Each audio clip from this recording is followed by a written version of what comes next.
What's up, everybody, and welcome into the new edition of the Backliners podcast, Aggro and BaRRaCCuDDa, as per usual, in a clean tech so far, which we love to see. Today, joined by Fineokay, and for those who are watching on twitch.tv/PredictionEsports, you might be noticing this wonderful hat that I'm wearing, this wonderful shirt. It's a little dark in my room, that both Barry and I have on. That's right.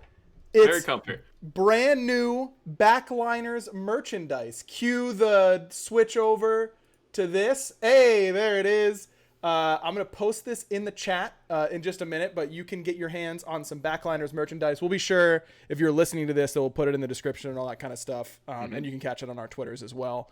But yeah, come in. It's a great way to support the show. You get our sweet little logo, and everyone will be like, what's that? And you'll be like, yeah, it's a Smite podcast. And they'll go, Smite?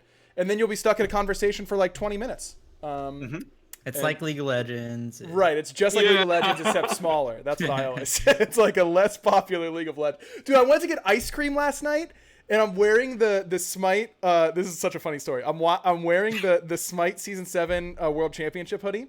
And the guy who's like working the register, he's like, holy crap, Smite. This is literally right across from the studio, by the way. He goes, holy crap, Smite. Like, World Championships, did you win? And I was like, no, I didn't. And I'm there with Mike. And I look at him. No. I look at him and I go, no, not quite. Anyways, it was very funny. Shout out to that guy who apparently played Kali in Arena a whole lot. I don't know. He said he didn't play anymore. He was like, yeah, I used to play, but I don't anymore, because my computer doesn't really have the room. And I'm like, I don't know what I'm supposed to say to that. You know, like you could change that if you wanted to. Did you go into like your whole backstory, or just like? God, no. Okay, good. No, God, no. No. It was, yeah. Can I get my caramel pretzel swirl quite yet, sir? You know, as please get me out of here. True podcast listeners know that I got caramel pretzel swirl. Fine. You've had pretzels and ice cream before, right? Like, it's objectively good. You've had pretzels before, I mean, right? You mean like pretzels dipped in ice cream, or just pretzels combining with some ice cream on the side? Have you been to Andy's frozen? It's like a custard place. Okay, yeah. Go to Andy's, get a caramel pretzel swirl. It's gonna be a lot of caramel and some little pretzel pieces swirled up in your custard, and you're gonna be like, man, Aggro is so much smarter than everyone thinks he is, and everyone already thinks he's the smartest. So like, I didn't think he had any more headroom, but he did apparently. I mean, I love pretzels, so Yes. you've had Auntie Anne's or whatever, right? Yes, dude. Annie Ann's pretzels are good. That's the only reason that you go to a mall, right? Yeah, that's totally. And some lemonade. That's all. The only reason. That's just the best, man. Shout outs to whoever DM'd me, by the way. I got a DM this week saying, hey, I was a doubter. I went and got pretzels in my ice cream, and you were right. It's delicious. So shout out to that guy. All right, let's talk Smite for a little bit, shall we? I suppose that's kind of what we're here to do. I know it wasn't our last episode that we talked about 8.3 patch notes, and now we're going to be talking about 8.4 patch notes, but that's just kind of what you get. It's a patch note show. Patch note show. All right, that's what we're here to do. Let's talk. Do you guys want to start with the patch as a whole, or do you want to start with the new god, Gilgamesh, king of Uruk? New god for me. New god. Yeah, I think that works. I like new god first. Well, we have Fineokay on the show because he has a mustache, number one. And number two, because he's a solo laner, and that's where I think Gilgamesh is going to see a decent amount of play. Though I'll talk about where else I think you can see play in a little bit. Fine. What were your initial impressions of Gilgamesh? How have you liked him on the PTS? I played him a good bit, and I was having a ton of fun with him. That's part of the reason I played him so much. Is just, I mean, sometimes I'll play a new guy and I'm like, this seems kind of fun, but maybe it's just not for me. Maybe it's more like a mid laner god, or maybe somebody, a different role. But I was having a lot of fun with him, and I think what's so cool about him, it's kind of similar to Set and Horus, where like their kits aren't really that complex, and they're kind of simple and straightforward, but the ways that you can play them are like, you can almost play them in more ways than something like an Arthur or somebody, something like that just have a lot of stuff going on in their kit. And I don't know. I just feel like sometimes the simple kits are actually the most fun. Kind of like Onher. Onher's another good example. And I just had a ton of fun with him. He seems pretty straightforward, and I don't even think he's that broken. I think people. I mean, it always happens with every new god. We were like, "Oh my god, nerf him! It's ridiculous. I'm gonna ruin my games." But honestly, I thought he was like maybe a little bit overtuned, but nothing crazy. And honestly, I'd rather have a god be overpowered than horrible on release. So Yeah, that's. I think that the designers have talked about that from a general standpoint. That's just a better way to release the gods. I will say it's interesting to me that you bring up that they feel like Set and Horus because Pon was lead designer for both Set and Horus. This is a Pon god in Gilgamesh. And Pon's usually thought of as like the really complex, like true damage, like Arthur kits and that kind of stuff. But he shows some versatility from time to time. Young Daniel Cooper does, and I agree. I think that Gilgamesh is a really good example of just a kit that flows really well together. Barry, I know you think he must be overpowered because you got a pentakill with him, so he cannot be balanced. Honestly, I was kind of the same with Fine, where the god was just so much fun to play, and I feel like every other Smite god that's been, I mean, no offense, but like, it just doesn't feel like I'm playing like a different style, I guess. And Gilgamesh felt like I was playing like a Diablo character for some reason in Smite, and he was just so much fun to just run around, just bash people with. I'm also same with Fine. I feel like he's a little overtuned, but not like crazy OP.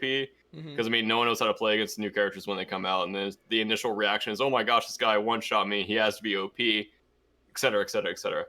But yeah, one of the most fun kits I've ever played with, and it's a simple kit, but the kick is so much fun, and he does so much damage, and just super fun kit. That's just like my overall like thought process was just literally I'm having so much fun every time I play this character.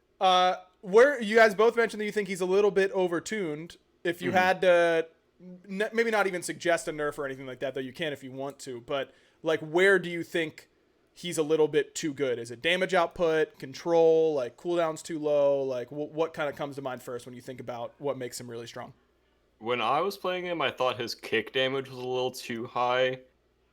Everything else kind of felt in line, but I just felt like I was kicking people for 1 million, but I was also going full power build. So I don't know what Fine was building, but I was one-shotting people, and it was enjoyable. I didn't ever go the full power build. I was just going like just stuff that I think would be viable for solo. I tried like auto attack builds, tried some ability based builds, full tank builds. Dude, you mentioned it. The kick that's part of the reason he's so fun. It's just, I mean, it's not even that crazy. He literally winds up for a second and kicks, but there's just so many things you can like stun people in ways. You can hit him against the wall. Every time I did it against the wall, you guys know that scene from The Office where he's like, get up against the wall, biatch.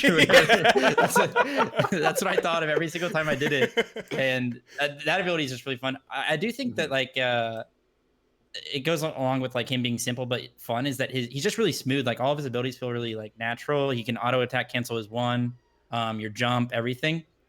Actually, in my opinion, I think his ult is a little bit underwhelming, but his 2 is really good. Like Barra said, the damage is pretty insane, and I also think his 3 is pretty sick because it's just like a really fast leap, and the circle where you land and all the damage that it does is really, really big. Like you can just fill up like the whole fire giant pit with it. And if you have like bluestone and stuff thing, like you're just gonna be instant clearing waves at level 2 with those abilities. So yeah, I think it's just mainly his 2 and his 3. The fact that his 1 is always up seems like when you think about that, you're like, oh my goodness, that another high-res like broken here they go again. Yeah, broken mechanic. But honestly, it's not that ridiculous, and it's almost just like it's almost like if he just had a passive that gave him like extra, like an Erling passive, basically. So it's funny you bring up passive because I was gonna say I've heard a lot of, oh, the passive sucks, like all this kind of stuff. I think the passive is really good, like really, really good. I don't know how you guys feel, but do you feel Barry? Are you frozen? What's going on over there? I feel like we might have lost. I think we lost him. Oh. Fast forward, and he's back. Welcome back. You were just really intently listening to Fine. Conquest is great. Shout out to Conquest. We love him around here. I feel like the passive is super good. Fine, what do you think? I think it's kind of just in the middle, basically. Like there's some scenarios where I mean, there's a bit of RNG to it, obviously, because you get a random item, but so it can be good or bad. I don't care too much about how good it is. I like that they're just like they're adding stuff like that to the game where you literally have to like play a little mini game to get something else. Like some passives, you know, they're literally a passive. I guess that's why they call it that. But like, but this is more of an active passive, if you will. Well, oxymoron maybe, but I don't know. I just like that you have to do something like that it just adds more to the character, and it's still not even that complex. Like, you just win a team fight basically, or walk over there, and I don't. It can make for some fun stuff in the middle of the game happening. Like, I don't know. Like one time, obviously I was playing it in solo. Where I had to go on the map was actually behind the tier 1 in mid lane. And I was just thinking in my head, I'm like, how am I going to go about doing this? And it's like, I just randomly ganked mid one time. I was like, I guess I'll go grab it now. So it's just fun because it can kind of manipulate the way you play that game specifically. So yeah, I think it also lets you it gives you an excuse to build a little bit more creatively. And in moments where during playtests and that kind of stuff, there were a lot of times where I'd be playing him and I'd get Shuriken 1, and you think oh, this kind of sucks, but then it's like, well, I just got extra power and attack speed until I need the gold, and then I sell it, and I'm like, who cares? I just got a little mini buff and then some gold afterwards. BaRRa, your thoughts on the passive? I didn't really feel it was too influential. I thought it was kind of strong if they were easy quests to get or easy places to go to, because it's just a lot of free gold if you do sell it, and I sold it basically every time. But I didn't think it was too impactful, but I also didn't really think about it that much because I just kind of walked over there. It's like a custom game in PTS, so I'm literally just gonna walk over there and get it. It's not a big deal. Wherever it is, there's one behind their duo tier 2, I just walked up there and got it. But I think it's probably a little OP if it's on your side of the map. You can just easily acquire it. I don't know if it's it a range thing from you? So it detects when you hit level 5 or 6, whenever the passive triggers, it can spawn in a random location near where it's influenced by where you are. Okay. But I'm pretty sure it's weighted. It won't be on your side of the map. Best case scenario, it could be near neutral half of the map, but I could be wrong, but I'm pretty sure it's a little bit weighted towards their end.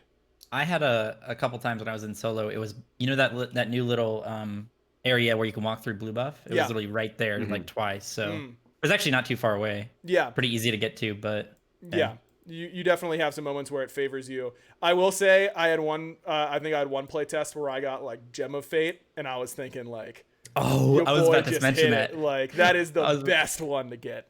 900 gold, 10% CDR, and then you get all those awesome items like Critwin and Erendite. Oh my goodness! I was about to say, I hope I get that when I play him. Hitting the lottery, baby. I'm gonna pog off on cast if someone's playing Gilgamesh in an SPL game and be like, "Oh my god!" And John Finch is gonna be like, "What? What happened?" I was like, "He got Gem of Fate from the Gilg passive. This game's over."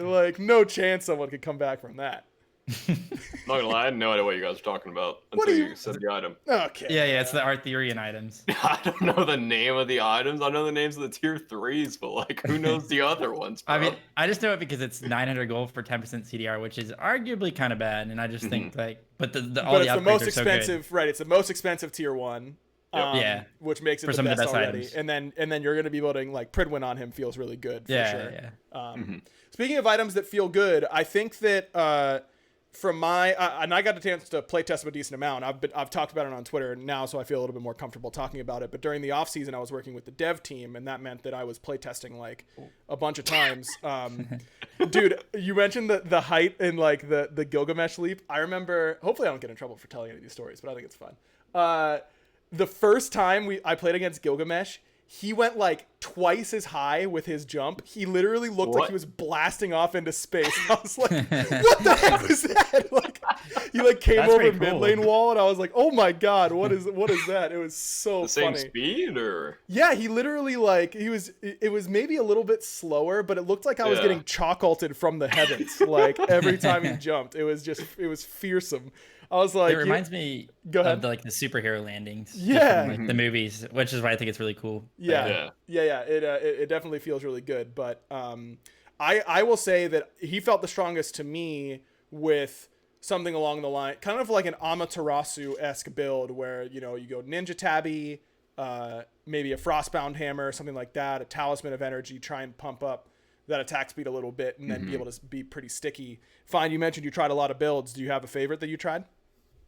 Yeah, I mean, it's hard because it's PTS and you can kind of get away with a lot of stuff. But I went a couple games. I went kin size. So I went kin size, animosity, stone cutting frostbound and just like a void shield and then maybe like another tank item. And that felt really, really good. I was like one-shotting people and still pretty tanky. That's the build that I enjoyed the most. But I think honestly you could probably just go like bluestone on him and go like a full CDR tank build with like a Pridwin and just like all the nice tank items like like shifters and Ansel and stuff like that. And All those nice tank items. tank items, but they're 30 magical prots, but 60 power. But yeah, you can go build like that, I think, and it will work really well as well. I think he's got a few ways to play him. Barry, what was the pentakill build? Because obviously that's just the best one. I only have 5 to embarrass him here. Here, let me go search it up. I think I was just buying all of the highest power items, including shifters, which I mean is kind of Shifter's tank good? items. Am I right? Yeah. Yep. Love those tank items. It was Erendite Crusher, Soul Eater Trance, Heartseeker, and Shifters. Okay. I was more doing it for the memes than like a real actual good build, but pretty fun. Yeah, fair enough.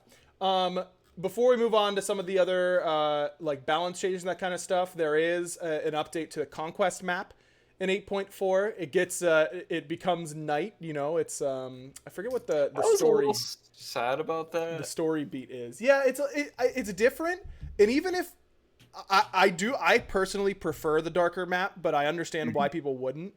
But I think even if it were changing in a way that I thought was worse than what it was coming from, I think the ability, just like feeling like it's dynamic, even by playing on like a different lighting for a couple patches, even if I think it is slightly worse. Keep your brightness on your PC. Right, just turn it up. Just get closer, shine a flashlight on it. Like it should be fine. What do you think about the darker skybox doesn't actually change much for gameplay, but the vines added in the jungle for the first 15 minutes of the game. How do you think that's gonna feel? Where are the vines exactly? You can find it on the 8.4 patch notes, which I'm gonna post in the chat right now. But are they all over the map or like on the centralized? They're in the centralized part. So think of it as if you draw a horizontal line through the map that goes through like Gold Fury and Fire Giant.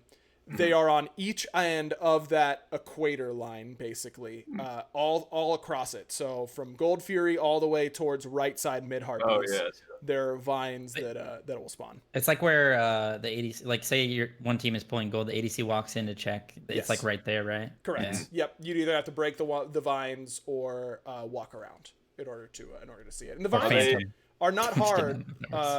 Yeah, or by Phantom. Actually, I don't even know if Phantom would work. I don't know if they're player to play. Yeah. That'd be funny though. Imagine you just walk through the vines. I'm here, guys. Just shimmy on through there. So they do function like player-made walls. It actually says right here. Okay. What are some early thoughts? How much do you think this changes jungle pathing, skirmishes in the jungle, that kind of stuff? What's the respawn timer on them? They respawn, the mid-harpy ones respawn when the mid-harpies respawn. So even if you, so the walls respawn when the adjacent jungle camp respawns, even if killed only seconds beforehand. And that's so it's Oracle's mid-harpies are the triggers. I would honestly have to play on it for a bit to get used to it. I mean, walls obviously change Smite every time they're put in. Yep. I think it's 2 basic attacks to kill a wall, right? Correct. And I mean, obviously you get screwed by the walls a lot, or they can help you out a lot. I think it just changes Smite. I don't know if it's a good or bad change. Obviously it makes gods with jumps better in certain situations, but yeah, it's hard for me to say how much it actually changes it without playing on it for a bit. Fair enough. Fine. Are you in the same boat? Yeah, I'm a little bit more pessimistic about it because I just feel like we kind of, I mean, obviously it doesn't really close out the map that much because you can destroy them, but we kind of just open up the map more, and then we're already like adding a little bit of stuff to maybe not. Obviously, it doesn't make it smaller, but it maybe closes things off. Yeah, it constricts it a little bit more. I think it can have some cool gameplay aspects. Like, say, imagine you're getting chased around by like a tank. Cerberus, like Cerberus support, right? And you run over to the Gold Fury and you're like a carry and you have a leap. Oh, I guess Cerberus has a leap. He's a bad example. But say you're just getting chased by a tank, you use that wall to your advantage. Like it's gonna take a while for a guardian to walk up to that and just like hit it, Right. So I think there's some things you can do with it, but in in my honest opinion, I think I'm just a little pessimistic about it. But Sure, fair enough. All right, let's get into some of the balance changes. We'll start with the items because that's what comes up first whenever you're scrolling down patch notes. Ornate Arrow. It now has base 10% attack speed and 5% critical strike chance. Decreased the maximum stack count from 25 to 20, and increased the amount that you get per stack on both attack speed and crit. So you get 25% attack speed at max stacks, 20% crit at max stacks, but now it actually has some base numbers on there. Barra, does this make this Ornate Arrow more attractive? I think that this is probably one of the least purchased ADC upgrades. I actually already like that item, so I mean, it just got better. Easy for you. Yep. Just smurfing on them, huh? I mean, I'm a big fan of Gilded. I've been a big fan of Gilded the whole time it's been out. And then I played against the super OP Death Toll Berserkers build, and I got absolutely tarnished. And that build felt terrible, and then yada yada got nerfed, and I'm back in level Gilded now. There it is. Gilded's the place to be. But if you go Leather Cowl, now you have a new option to upgrade into Leader's Cowl. It now provides 15% attack speed, and the passive is different now. It says, you provide 5% increased power to all nearby allied gods.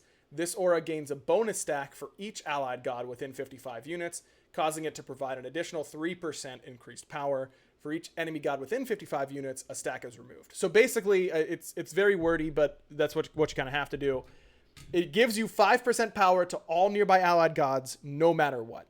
And then if you're grouped up and trying to rush down something like a fire giant or a tower, you get an additional 3% increased power for each allied god that outnumbers the enemies in that area. So does this, for either one of you, fine, I guess we can start with you. Is there any god or any sort of build where you could see Leader's Cowl being picked up now? Yeah, I kind of like, I messed around with the Hunter's Cowl in solo a little bit with just like auto attack characters like Amma or Vamana, and it's kind of nice, especially, I mean, I guess it's not Leader's Cowl, but the other upgrade, you get 45% attack speed. Yep. Just for yourself, and like that's crazy on characters like Vamana or Amma, but I think that definitely makes it more viable, because before it was just more like it was like a win more item. Like, it required you to have more numbers than the enemy team, and if you have more numbers, then you're probably gonna win the fight anyway. Yep. Although there was some niche scenarios, like imagine you're all 5 in base and you just like Newell just purchased some items and you just go into the air with Newell from base and just like one shot everybody with extra power. You can it's like you can do the same thing now, right? Because it's just increased power. Like, you're feeling good. Yeah, about you could do that. Maybe like on Nike or something, combo with her passive, just increase power always. But the only problem I see with the item is that it still has the physical lifesteal on it, right? Plus the 300 health. So on character like warriors and stuff, physical lifesteal is not really that great because your autos aren't going to be hitting that hard, and a lot of your damage comes from item effects, like whether it's like mystical, Pridwin, thorn, stuff like that. You're not actually lifestealing off of any of that. So lifesteal in general for tanks isn't very, very good. So I think that might be the only thing holding it back for like solo lane. But maybe you could see this on some ADCs that are trying to be more, team oriented.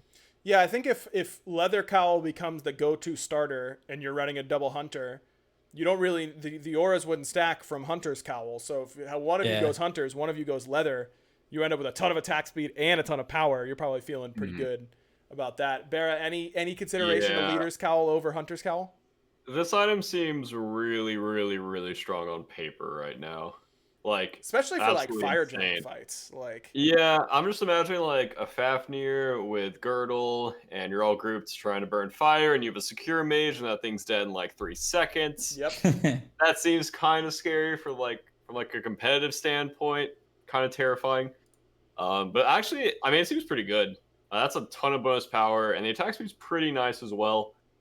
And I think it will also be good in kind of death ball-y comps where you want to fight as 5 more than your front line diving forward, and everyone's just kind of like holding hands in the team fight. I think it will be good there. Or if you just want to play more like spread out team comp, if you know their front line's going to be diving you, and you know your front line doesn't have to dive them, they can just play back. I think it will also be good in that scenario. But ADC players aren't that smart, especially me, so I don't know if I will actually be purchasing this item when Ornate Arrow's in the game, and I can see like, oh, I can just like automatically get these stats. That seems pretty cool. Yep. But I mean, on paper, absolutely insane. Yeah. Like, that actually seems like such a good item. Excited to see if it gets bought because I don't think I've seen a single Leader's Cowl in all of Season 8 so far. Personally. Never purchased it, so. All right, Sentinel's Embrace. That's the Sentinel's upgrade. This one's a bit, there's a lot of numbers changes, but it's increased passive aura range from 30 to 55 units, increased its protection for physical and magical, both from 20 to 30, decreased protection split among all nearby allies from 100 to 80, and decreased protection gain while alone from 50 to 40. So even though it has a couple of numbers that say increased, in particular, that increasing the passive aura range is oftentimes a nerf for this item, because you can't just stand next to your hunter and split your protections evenly with them. You end up accidentally tagging the jungler or the solo laner or the mage whenever they really needed those extra prots. Do you think that, I guess the only question though for this, obviously this item's still very good with these changes. Is it enough to make it not the go-to? And keep in mind that we're going to be talking about the compassion upgrade here in a minute, which also got a buff. But do you think this is enough to knock Sentinel's Embrace from its obvious #1 spot? To me, it kind of seems like a shift. It doesn't really seem like that big of a nerf. Maybe I'm wrong. It's a nerf for... I think it's a pretty big nerf for characters who aren't building Sentinel's Embrace. Like, it's a nerf for if your support got it, but you're the hunter. Like, you get a lot less protections, and not a lot less, I suppose, but less protections, and they're often going to be split more. But if you're the character buying the Sentinel's Embrace, I think the idea is that you won't feel like you got majorly nerfed. Honestly, from my perspective, it seems like the range helps it more than it hurts it. Because I don't know how many situations where this person with Sentinels wants to give it to their backline, and it's also affecting their front line at the same time. I feel like if you want to give it to your backline, you can kind of force that fight and force that situation to happen. Yeah, it just seems like a shift to me, not a big nerf. I'm not a sword player, obviously. You're just a Shinten player. Just Shinten main, bro. That got so OP. Or Ganesh, I thought. And, dude, I actually knocked Ganesh out of the pool. Cause no, the Banesha is down? Because he's horrible? Yeah, that guy kind of sucks right now. You literally do nothing. You can't even kill carries anymore. Anyways, it's a shift, in my opinion. It doesn't seem too bad. You could totally kill carries. You just go binding and then you get a Magus later on, and you one-shot carries for free. Yeah, and then you also get one-tapped. Yeah, who cares? Because they're like, oh, this guy's building offense, so I'm just going to build crit now and one-tap. Who cares? They spent so much gold on crit. That's a win for us. So my team should play around it. Just play Shinten. All right, that god's OP. Fair enough. I promise that god's OP. Begging Jake and Haddix to play it, like, please, guys. It is so OP. Good luck convincing Jake. What do you think, Fine, on the Sentinels change? I think I kind of agree with Barry. It's definitely just a bit of a shift. I think I can see the scenarios where maybe you could consider a nerf because it's just extending more and you're splitting it more. But there's so many play styles right now where the support is like not even peeling their backline, and like if he's in the middle of the fight or maybe even just like kind of far away and he's still giving it to the ADC who's maybe playing pretty far up, or maybe it's like a Tiamat who's kind of in the middle of the fight as well. Like then maybe you could see it's actually a buff, But yeah, I think it's just more of a shift, and you're about to talk about it. But I think the fact that Compassion's getting a lot better is actually just makes both the items more purchasable, and like it's not just Sentinels Embrace every game. Although I will say that Compassion was being bought a good bit even before these upcoming changes. So I guess we'll see if it is maybe overtuned now. Yeah, Benevolence has seen a lot of buffs, and now Compassion getting another one. Increase the passive aura range from 40 to 70 units. Increase its magical protection from 40 to 60. It increased the HP 5 from 30 to 45. I think the biggest change here for me is that extra 20 magical protection, because the damage that you take on the redirect comes in as magical damage. So you end up getting tankier to that damage that you're redirecting, which obviously feels pretty good. I don't know. I from day one, I've been saying that I'm pretty sure that in some, even though Sentinels was more gold by a lot initially, Benevolence got a buff recently to give it some more gold. And just giving golden experience away to the hunter, there's going to be some way to spike someone to level 4 or level 5, a wave early or a camp early or something like that. And pro players are good enough now that that's something that they can play around. Now. Yeah, now. When BaRRaCCuDDa won a championship in season 1, no one would have been playing. No one would have been playing. No one was good enough then to play Compassion. Literally no one. No one was compassionate back then. They were all just mean. Yeah, they were just mean. No Awful chance. People. I don't know. Prime. Ugh. Barry, let me phrase the question to you in an ADC way. Do you want your support buying Sentinels, or do you want that extra gold and stuff from Benevolence and then Compassion? I mean, you already know Jake's not gonna buy Benevolence. Nope. So I don't know why you're asking me this. Like, Well, which would you want? Which would you ask him to buy, and then promptly get ignored? I think Compassion is insane. Like, 45 HP 5 is a pretty high number. That's a lot of HP 5. The range increase is insane. I mean, you just got so many free stats. Yep. Like, that seems OP. I think support players will still be kind of on the fence about purchasing this over Embrace, but it definitely makes it more attractive. I think it's not like 100% buy Compassion every game, I don't think. Mm-hmm. But, I mean, it's definitely looking pretty good. And I was a big fan of Benevolence and Compassion before, and I think it's insane right now. Like, you should be buying this. Yeah. Especially on, like, supporty gods. Supporty gods. Yeah. I think you should just be buying this. I think it's really good. Yeah, agreed. I think this item is very strong. All right, on to Sundering Axe. A change to take it away from my class and give it back to Alex's class, unfortunately. Decrease the bonus damage from 10% of the enemy's current health to 5% of the enemy's current health, plus 2% of your total protections from items. So no longer will mages be skipping starter items in order to just buy Sundering Axe. Instead, it's back in its tanky role. But is it good enough to compete anymore, Alec? This was kind of dominating at the very beginning of Season 8. Got the Warrior's Axe got nerfed. Now Sundering Axe has gotten changed. I think in my mind it's still strong whenever you get it as a warrior, but you're not building as many protections as you used to because all the hybrid items are so good. So is it good enough to compete? Yeah, it's kind of got that same situation as Hi-Rez the Nemean, where there's just so many good bruiser items, but there's not a lot of items that just give you a ton of protections. Mm-hmm. There's like Mantle, Urchin, Thebes, but all three of those items are pretty greedy. So it's kind of in that same spot where, like, if you're building full tank and you have like a Glad Shield and like a Sundering Axe, you're going to hit pretty hard still, but is it enough? I mean, it does cap at 14%, right? So it's actually a buff for warriors that build enough protections, or I guess any tank. But they're also buffing Bluestone, so it's kind of like a trade-off. Like, I think it kind of makes sense though that they buff Sundering Axe when Bluestone's also getting buffed, so it kind of just gives you options.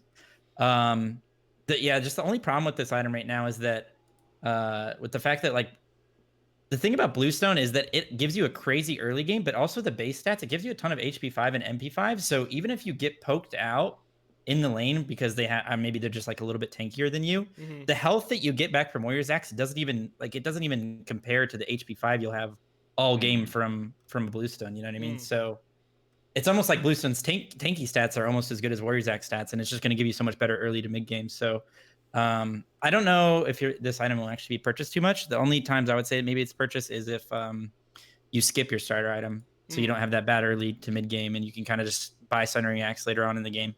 Yeah. But the only problem with that is that if you're going to skip your starter item, you might as well go Boombas, because Boombas is so balanced. Ooh, Boombas. Yeah. That one seems to be pretty good. We're seeing that a lot in the SEC and that kind of stuff. How is it dodging all the nerfs, by the way?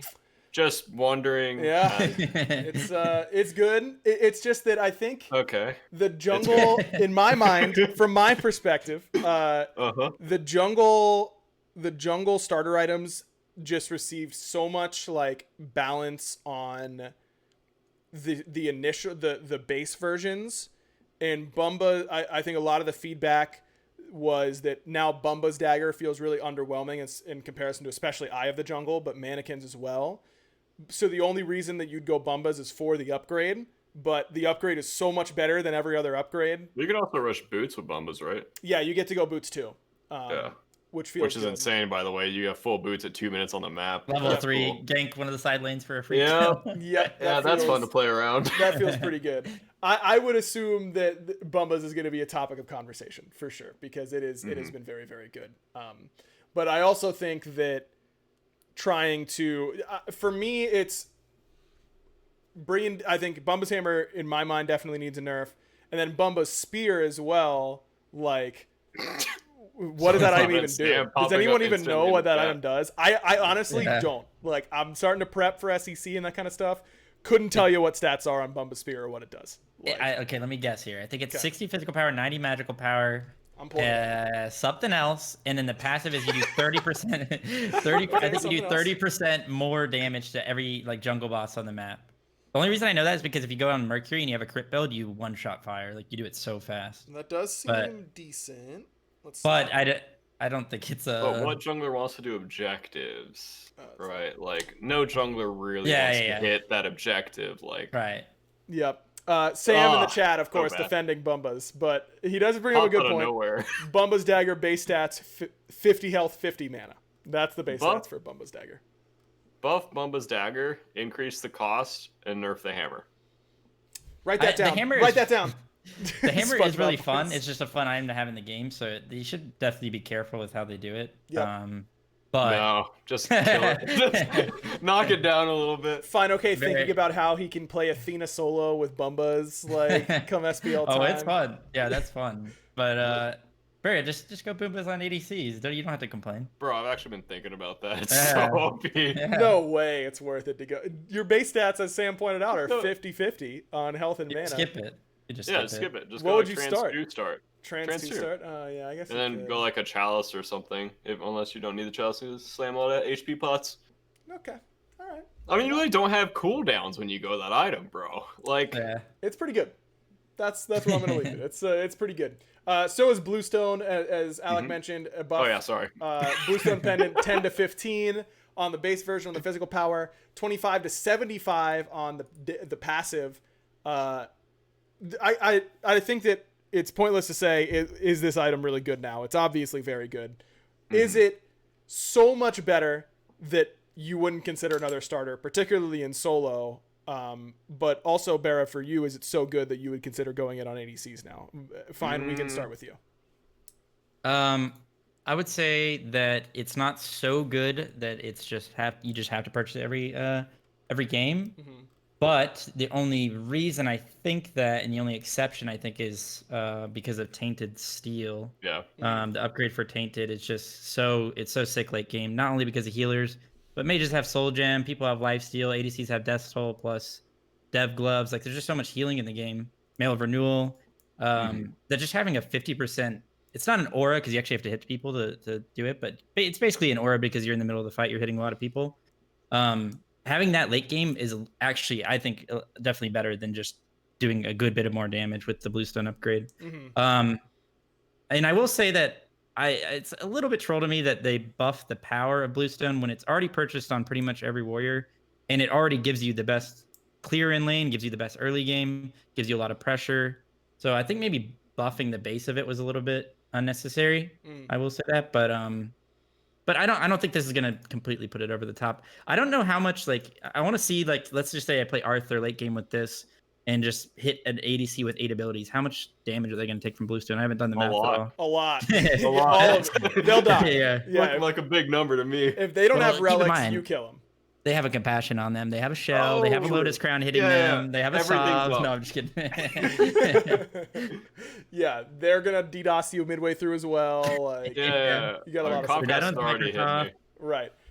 Barry, I mean, on gods like Uller, AMC, Medusa, like Bluestone characters in the past, are these buffs enough to make you consider it over some of the other ADC options? Probably not. I just think Devos. I'm just going Bluestone Devos, which would be kind of weird. That would be kind of But weird. I think Devos is just too strong, and I think if you go Bluestone, you're always like mentally trying to build into a more power cooldown build to obviously get the procs more, and then if you're upgrading it as well, you want the procs more. Yep. I just think the other stars are a bit too good. I might play around with it a little bit, but I mean the gods that you listed I don't think are great right now anyways. Sure. So yeah, I don't know. I'll have to do a little bit of testing with it. All right, and last item to cover, alternate timeline, decrease the internal cooldown on the passive from 10 minutes to 6 minutes. What's the number? I think you and I have talked about this before, Barra, on the podcast, but I can't remember because my brain doesn't work. We literally said this, by the way. Was it 6 minutes? That Yeah, it was was the number 6 that to we're 7. comfortable with? I think that you could make this item 5 minutes and it would be fine. 4 minutes is where it starts to scare me a little bit. And then anything below that I think is clearly OP. Fine, can you give us your scale kind of like that? Like where it's, you know, okay, good enough to see play, and then like OP or scary? I don't know. That's a good question. I don't know. Like, I guess I was gonna say what's the res amount? Sorry. Like how much health are you getting back? Let me check. Is it like 30%? I thought it was 25 or 30. Probably something like that. Let's see. 25% health and mana. Okay. Okay. You actually get refunded mana as well. Yep. That's kind of cool. I don't know what the scale would be. It's weird because I don't think it could ever be an item that you just like, oh, let's buy this every single game, because it's just like, unless it was like, I don't know, you're rezzing every 3 minutes.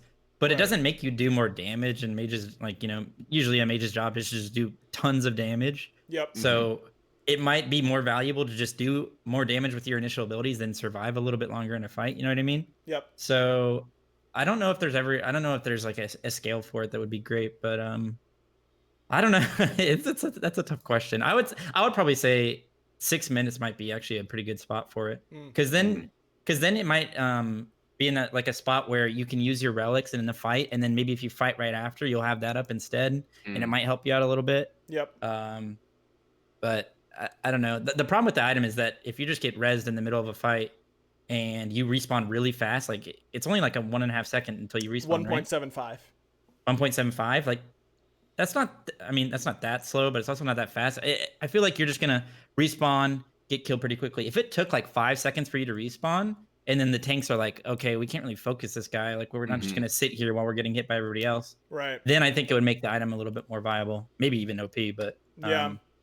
Who knows? I will say that I'm curious. I think at 6 minutes, it's worth experimenting with characters like Morrigan, where you can get value out of going into the backline as a mage, suiciding for your damage, and then coming back, and you still would have some sort of utility to provide and like damage that you could pump out. But I think it's always going to be high risk, high reward, because the stats are horrible. But getting an extra rotation of damage out would be really strong. This is going to win. I hope this prediction's correct, but I think Alternate Timeline is going to win an SPL game for a team at some point, and that's going to be awesome. I think that would be sick. And it's going to be really not sick for the players on the other team, because they are going to baby rage about it for sure. Stupid Alternate Timeline. We killed him once. We had to kill him again. Like all that kind of nonsense. I hope it's good enough to win a team a game, because I think it would be cool.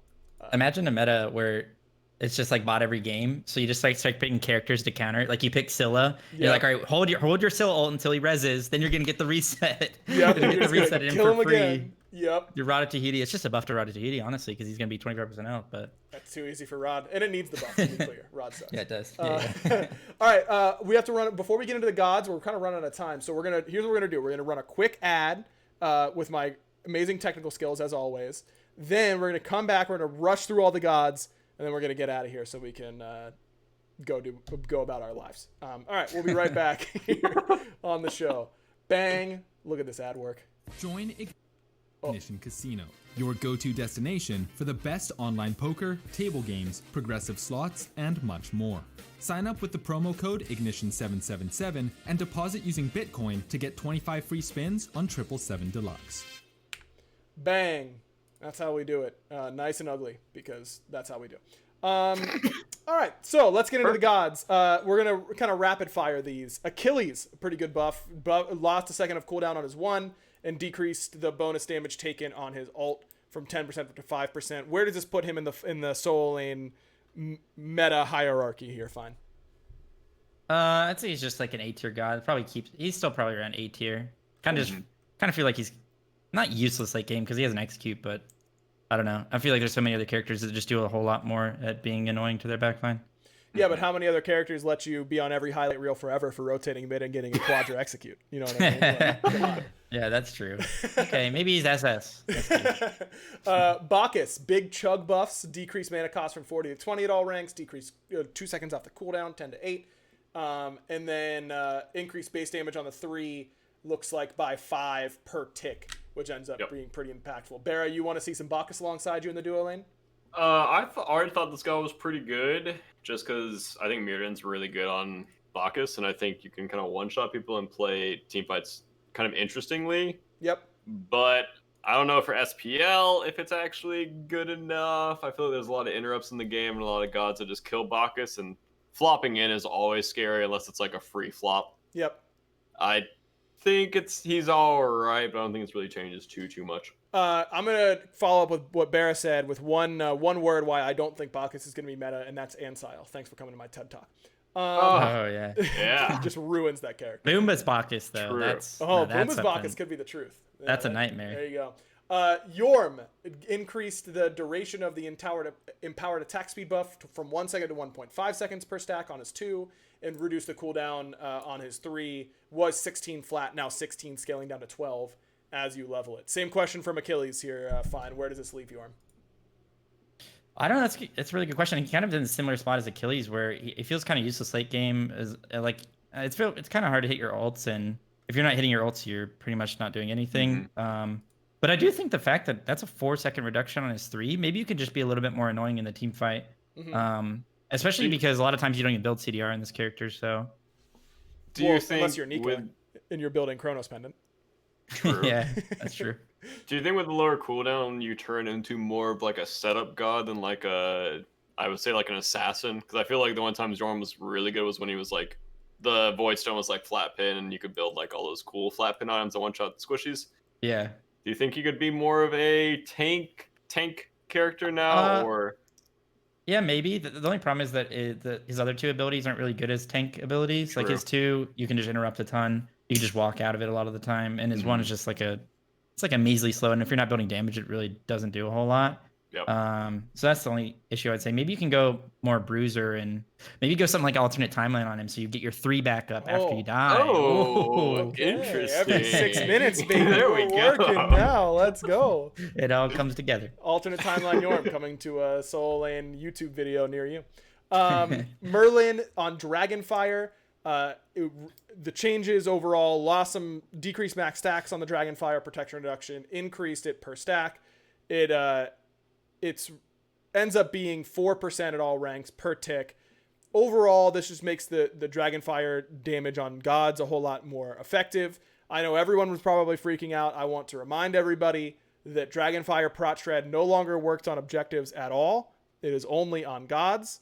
And this item or this ability sucks doing damage to gods as is.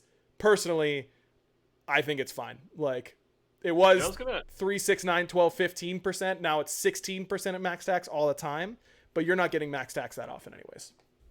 I was gonna ask you, like, how much are people actually going into Fire Stance nowadays? Because I know a lot of people were just like Ice and Void back in the day. Yeah, more than it used to be. The flamethrower damage is actually pretty good now. But the vast majority of the time, you're better off in Ice or Void. I would say. If you're gonna like with Athena being in meta, like if you get to Athena taunt someone into a Dragonfire and be able to get like 4 stacks of this, it's definitely your best option. But you're just so vulnerable. Whenever you're doing it. Neath, Spirit Arrow cooldown reduction was 15 seconds flat, now 15, scaling down to 13 as you max it. Barra, does this make Neath better? I think she's only good if you're playing a comp that like relies on her ult. Yep. Like if you're playing to pick people around the map, then probably Neath's good. But I think a lot of the ADCs that are meta right now kill Neath very easily. And 1v1s anyways. So if you're playing Neath, you're kind of just like hoping your ult gets you a lot of value, and hopefully people can come over and defend your purples. I mean, it's cool, and Neath 1 is really good in team fights, but I don't know if this will actually bring Neath in a meta. I'm sure that you're looking forward to getting Neath ulted more in solo lane. Fine, if she does become meta. That has to be one of those characters that, like, if I'm a solo laner, I would hate when Ao Kuang is meta. I would hate when Neath is meta. Like these gods that can Circuit, right? Like free ganks Athena. over there. Unlucky that last one. I think this character is actually kind of underrated. I think that she's kind of like Chalk, where she's just over the years seen so many different like small buffs, and then Like, I think there might be a tipping point. Maybe it's already happened where people start to play her a lot, and then they realize like all those things that they changed over the years makes her actually a pretty good character. I will say though, I mean, I do agree with Bear. Like, she obviously has some downsides, especially in ADC, but maybe more so in mid is where she might be underrated. Oh, Yeah, true. agreed. Yeah. I thought Neath mid was always like pretty good, especially right now. I think she's pretty good, especially with the Bluestone buffs. I agree. By the way, I call that the Guan Yu effect. Guan got like 7 buffs in a row, and then it was like, holy God, what have we created? Like, this god is just absurd. Yeah. He got so many buffs in a row. Oleron increased base power from 38 to 40 and increased the critical strike damage on his passive from 50 to 55. I know you're an Oleron main, Barry. You feeling good about this one? That character literally sucks. Unlucky. That character is literally dog water. Like, you cannot do anything. Knocks like a fish. Yeah, you literally buy Spectral and counter a magical character. Well, I mean, it's physical protection, you know? You're feeling good that way, right? Yeah, that's great. It's the meta as well, though, right? Like, if characters like Sobek and Jing Ten weren't so good, and instead it was like Sylvanas was a top pick, or like, I don't know, characters like that just get completely owned by the ult, he'd be a lot better. Yeah. But you just pick the Croc, and you just run at him. You just get to do it all the time. Serket, this is one of my favorite changes in the patch.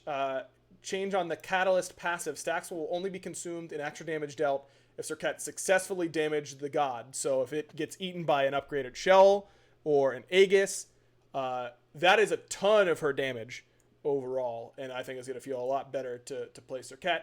And then Last Breath increased power scaling from 55% to 70%. I think Serket was in the running for worst gods in the game on Season 8 release. Like, she just felt really underwhelming to me. I think these buffs are pretty big, though. I think that these might be enough to have her see some high-level play. Do you guys think the same? I hate playing against that character. Yeah. So I hope not. I think all side lanes do, and I mean, I kind of agree. Basically, just like her kit aggro maybe was one of the worst, but now that people are building like Ansel and shifters, like that's the bread and butter of Serket builds, honestly. Yep. And I think I have to be a little bit careful. We'll see. It's like similar to Terra. You know how like if you Terra ult somebody and the Aegis, like the damage, you can't Aegis it. Like it just waits to pop until you actually are going to be hit by it. So like if Terra had that where you could just Aegis it, she might be a bad character. So I guess we could kind of see where this will take her. Yeah, agreed. You were mentioning Sylvanas earlier on. He's in the patch notes here, getting buffed. Increased base attack damage from 35 to 38. What is that buff? Uh-oh, Oleron's back in the meta. Yeah, Oleron number 1. 15% scaling on Verdant Growth. The mannequin Sylvanas that absolutely ruined my early Season 8 experiences because they were on my team and it was horrible. What are these buffs? I mean, surely Sylvanas solo is going to be coming out soon here, fine. Do you, Aggro, I don't know if you were casting that game, but do you remember when we played Dig? It was Season 6. It was the very first LAN game of the whole season. And it went to Game 5. It was our 6th set. And Game 4, for some reason, Variety played Sylvanas solo, and I played Geb solo. Yep, I do remember It was like that. we're playing like Kama Arthur. We're playing like Achilles versus Arthur. And then all of a sudden, Game 4, Sylvanas versus Geb. You were just like, who cares? So we're over it. I do remember that because I remember saying that Variety was on a team with Nate with Ataraxia whenever Ataraxia had his solo stint.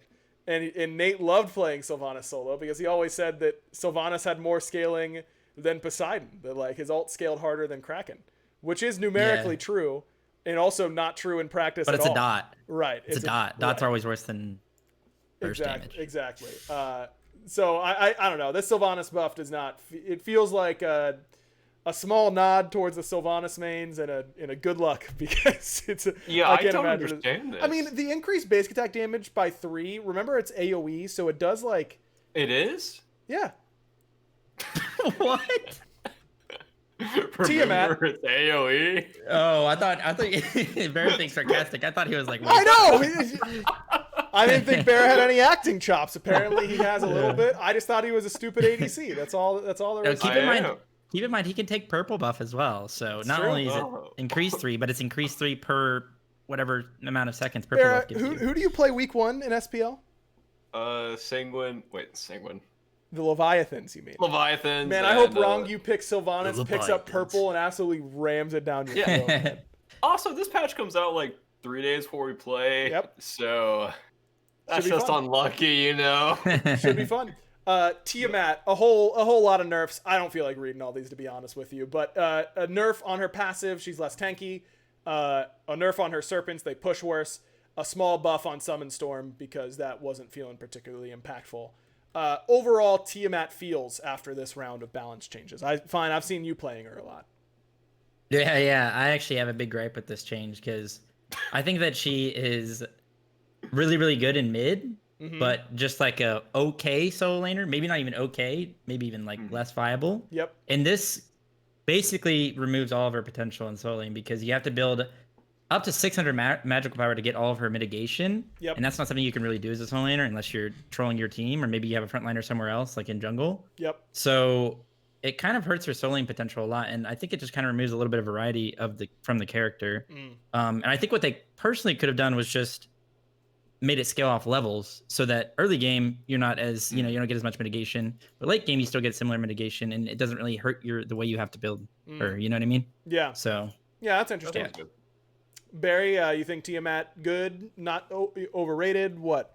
Honestly, from ranked and everything else, she's kind of been across the board for me. Like sometimes she pops off and she's absolutely insane. Then other times I'm like, this character is like not doing anything, like actually useless.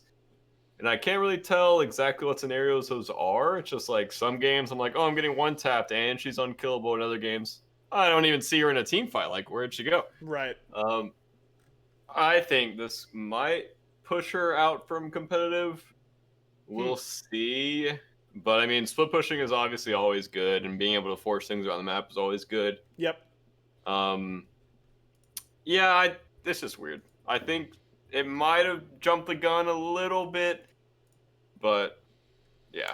Can we agree, by the way? I know I got into it on Twitter with Wilfie, but he said that Tiamat was the best god ever released in Smite's history. We can all agree that that's a preposterous take, right? Yeah, that's incorrect. Ridiculous. Thank you. Okay. My blood pressure rose instantly thinking about it. Woosah. Finally, last but not least, Zhang Kui actually gets a pretty significant buff here. Increase the magical power scaling per tick on Expose Evil. That's his one, from 15% to 20%. That nets him on that ability. It was 75% of your magical power. Now it's 100% of your magical power.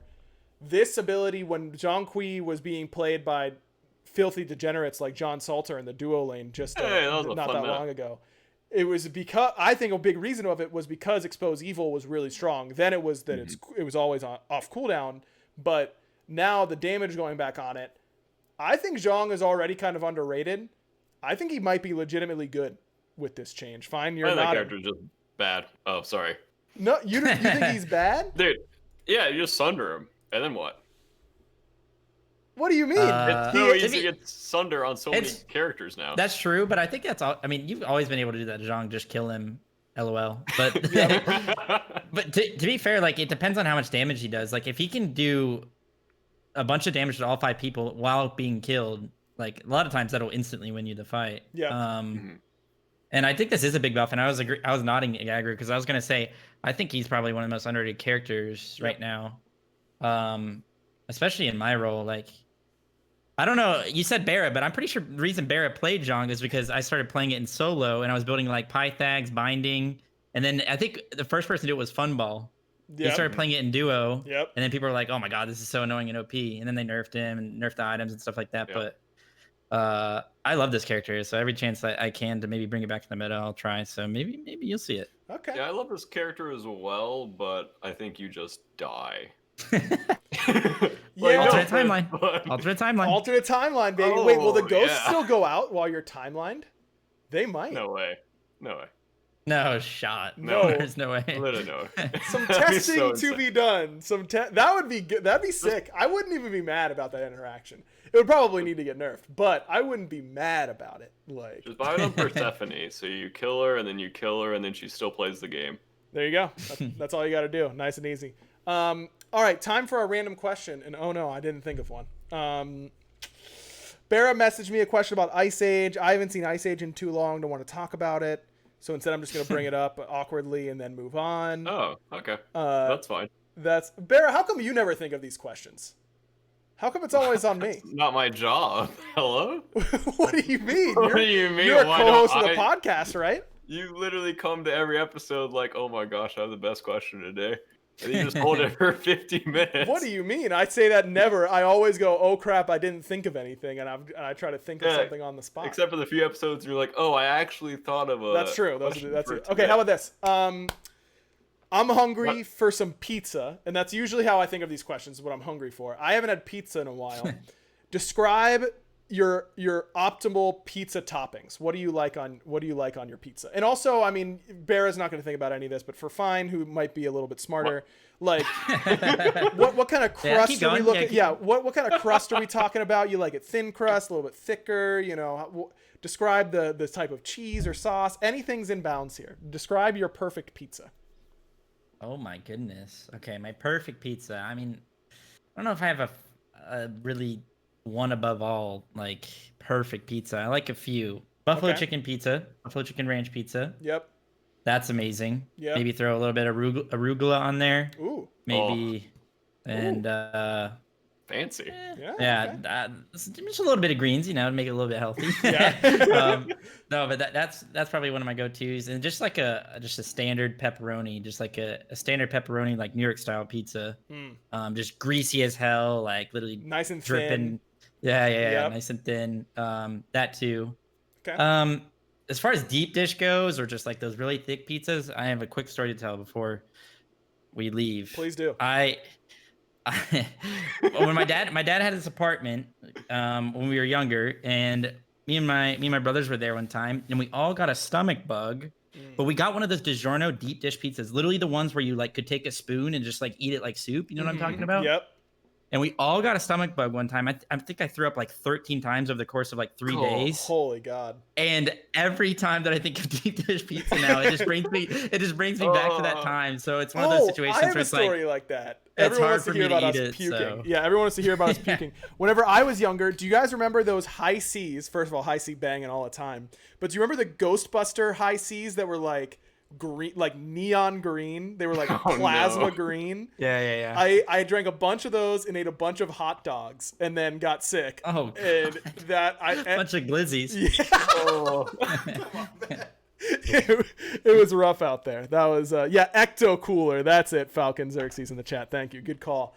All right, BaRRa, go ahead with your pizza, and if I may make a prediction here. I don't know. I just say I want pepperoni. I don't know. I just say I want pepperoni. There it is. Yeah.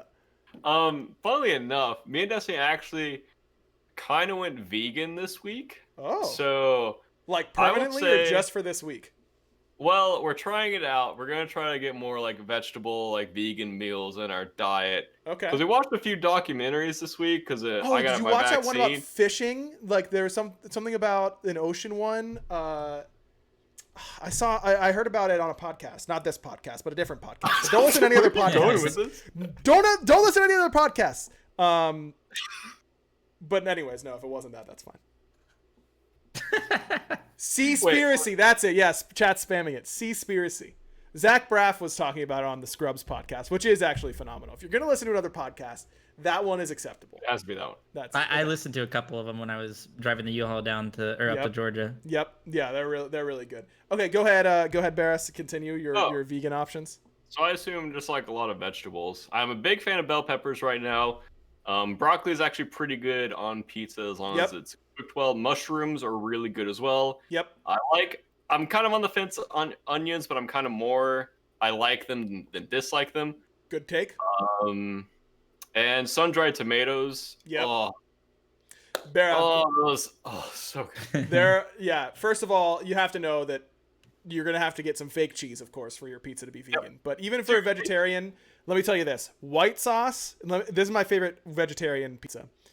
I worked at my uncle's pizza shop, and we had like a million of these. White sauce, mozzarella provolone mix cheese, then spinach, sun-dried tomato, onion, and feta cheese. Bang. That sounds good. That sounds pretty good. Banging I mean, I can't pizza. eat cheese, but I mean, Right. if there was vegan feta cheese, I would eat. No, it's banging. That's really good. I thought a couple anchovies. I actually really like anchovies on pizza, Really? or just anchovies in general. I do not. And And if you've ever been to like Italian restaurant and gotten like the 4-cheese pizza where it's like, I don't remember exactly what cheeses they have, but it's just super cheesy. Yeah. It'll normally Like be, me. if I had to guess, it would be mozzarella, pecorino, ricotta, and provolone. Yeah, ricotta. Yeah, Yeah, you ricotta gotta is have delicious. ricotta. Yeah, ricotta is Yeah. delicious. I love it. All right, I have a million different favorite pizzas, but if I will say that if I'm trying a pizza place and I want to verify how good it is, and I just want something basic, I'm a big fan of pepperoni and green pepper. That's my favorite like baseline pizza. Here's another pizza opinion for you. If you have sausage on your pizza, don't give me the like slices of sausage, okay? Those are bad. Oh yeah. I want the little crumblies. That's the little crumblies for sausage, delicious. They get crispy, they taste great. The no one wants the circles at all. I would agree with that. Yeah, get them out of here.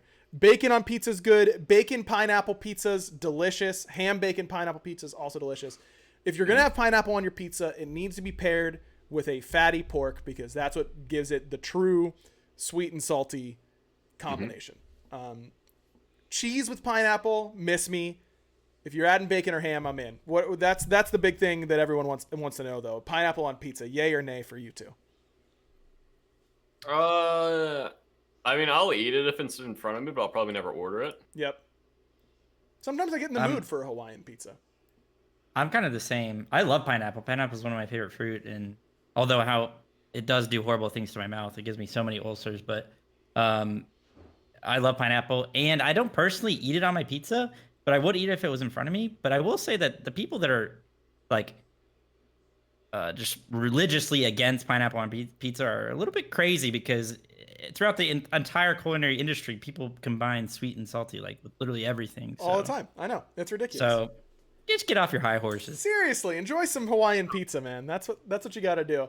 Thanks for everybody for watching and listening. Define, thanks for coming on. If you guys want to see, of course, the best solo lane content out there, twitch.tv/Fineokay, or on YouTube. He's posting YouTube videos all the time. He's got montages, all the kind of good stuff. Reminder that we just released our merchandise. So that's sector6apparel.com/collections/backliners, but it should be in the descriptions of this video and on the podcast and all that kind of stuff. And make sure you're checking all of the other prediction stuff as well. Thanks everybody for watching / listening, and we'll see you next week. Barra, do the thing. Bye. Also, buy Bolt's in-game stuff and Jade Dragon's in-game stuff. Thanks. Bye. Love you. Bye. Bye.